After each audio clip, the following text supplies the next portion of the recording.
Kalau 3 tahun kemudian kamu belum kaya, ludahin muka saya.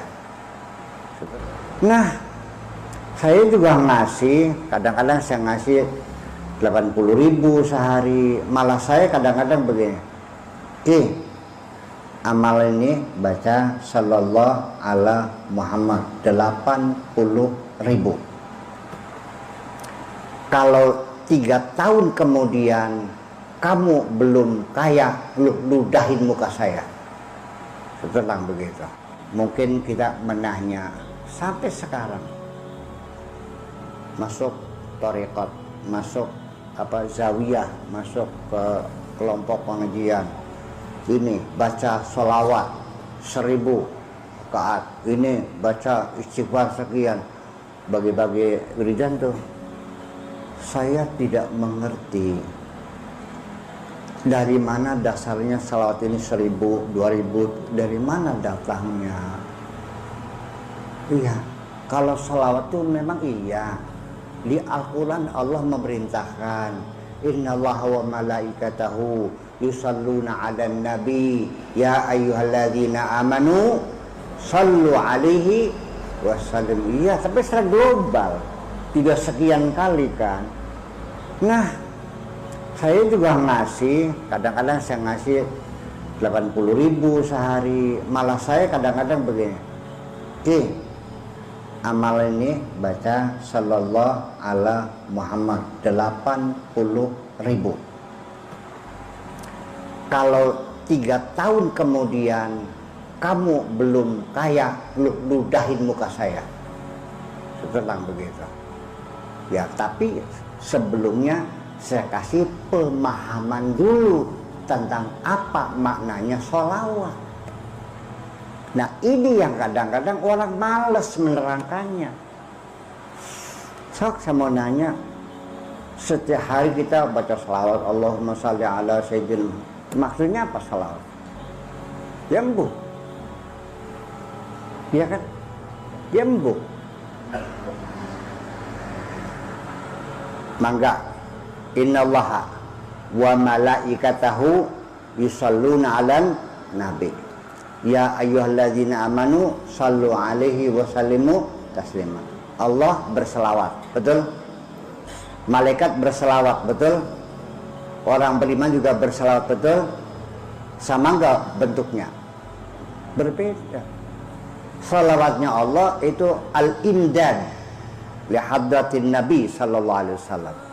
Artinya diberikan, disuplai. Allah mensuplai dengan energi yang luar biasa. Malaikat itu yastaghfiruna lahu, mengawal Nabi. Nah, kalau kita apa salah kita? Ini menjadi persoalan. Jadi begini, kalau kita berselawat kepada Nabi, Nabi sekarang sudah tidak ada, ya kan? Sudah meninggal dunia. Lalu untuk siapa ini? Bukan kepada jasadnya, bukan kepada badannya, tapi kepada Zatul Muhammadiyah yang diciptakan oleh Allah sebelum Allah menciptakan apapun. Nah, saya pernah ngaji di pondok, di live langsung saya mengatakan bahwa Allah sebelum menciptakan alam semesta, pertama-tama yang diciptakan adalah manusia. Bingung orang semua, iya kan? Langit dulu tak manusia dulu? Ya manusia dulu.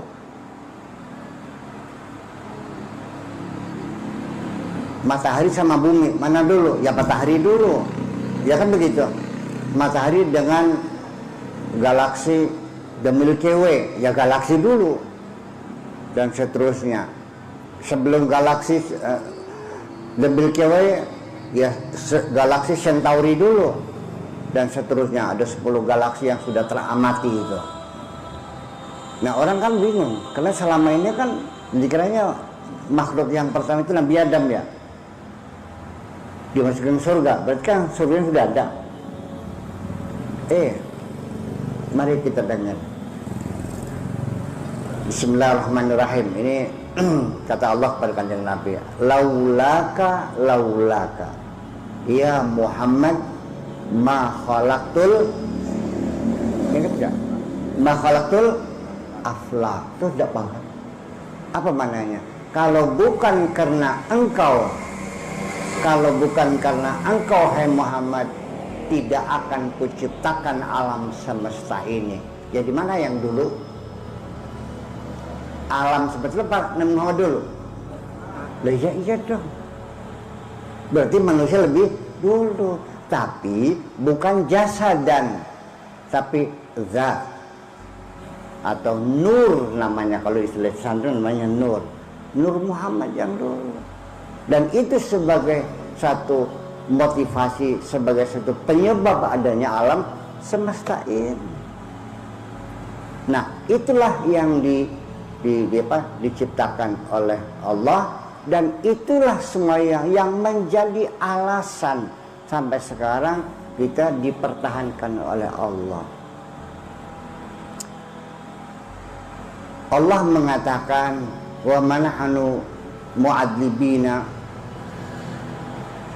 wa ma nu'adzibuhum wa anta fihim. Artinya kalau nggak salah, kami tidak akan menghukum mereka wa anta fihim, kalau engkau ada di situ. Yang kedua, iya kan? Jadi kita berselawat pada itu apa? Artinya kita berkomunikasi, kontak, bersambung dengan kanjeng Nabi. Karena al-imdad Rabbaniyah kepada hadratun Nabi Sallallahu Alaihi Wasallam ini ibaratnya seperti pembangkit tenaga uap di Sumur Adem, apa namanya tuh? PLTU. Disitulah dari gardu besar itu disebar listrik ke Pulau Jawa sampai Bali. Betul? Nah, Allah yang ngasih energi kepada gardu itu, kepada PLTU itu, dan PLTU membagi. Jadi kalau seandainya kita tidak kontak, tidak bersambung kanjeng Nabi, kontaknya tidak connect, yang gak mungkin lampunya nyala dong. Betul enggak? Makanya salual itu kontak, maksudnya berkoneksi. Iya, salu wasalimu taslima, supaya kita terang. Lalu setelah semuanya jelas, mari kita bangun perdamaian, keselamatan, salam, salama, taslim. Iya, itu artinya dengan adanya yukhrijuhum minadh-dhulumati ilan nur, terang semuanya, kita kontak dengan kanjeng Nabi, kita bangun salama, keselamatan, wasallimu taslima.